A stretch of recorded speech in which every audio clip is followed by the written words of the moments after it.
বউ শাশুড়ি একটা রেস্টুরেন্টে বসে নাস্তা করানোর টাইমে বউ সুযোগ বুঝা তার শাশুড়ির ব্যাগটা ফালাইয়া দিল। শাশুড়ি যেই না ব্যাগটা নিতে নিচা হইলো, বউ তার শাশুড়ির খাবারে নীল রঙের কি যেন একটা মিশাইয়া দিল। এরপর শাশুড়িরে কইলো, দাঁড়ান মা, আমি আপনার ব্যাগটা তুইলা দিতাছি।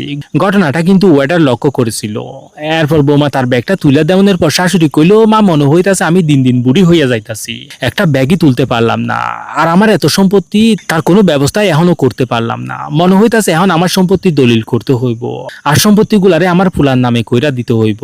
তখন বউ অবাক হইয়া কইলো, মা, এখনো সম্পত্তি আপনার নামে? তখন শাশুড়ি কইলো, হ মা, তবে মনে হইতাছে এখন আমার সম্পত্তি আমার ফুলার নামে কইরা দেওয়ান উচিত। তখন বৌমা কইলো, খারান মা, এই খাবার আমি চুল দেখছিলাম, এই খাবার আপনি খাইবেন না। তখন এই ওয়েটার এসে কইলো, ম্যাম, আমাকে একটা অফার চলতেছে, আপনি দয়া করে রিসিপশনে যাইয়া অফারটা লুইফা নেন।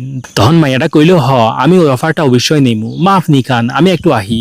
এরপর বউ চলে যাওয়ার পর ওয়েটার মহিলাটারে কইলো, ম্যাম, আপনারে আপনার বৌমা মারতে চাই। তখন মহিলাটা কইলো, এটা কি কইতাছো তুমি? তখন মাইয়াটা কইলো, আমি নিজের চোখে দেখছি তারে আপনার খাবারে কিছু একটা মিশাইতে, ইনজেকশনটা তার ব্যাগের ভিতরেই আছে। তখন বৌমা হনের পর শাশুড়ি ওয়েটারে কইলো, আমি তোমারে বকশিস দিমু।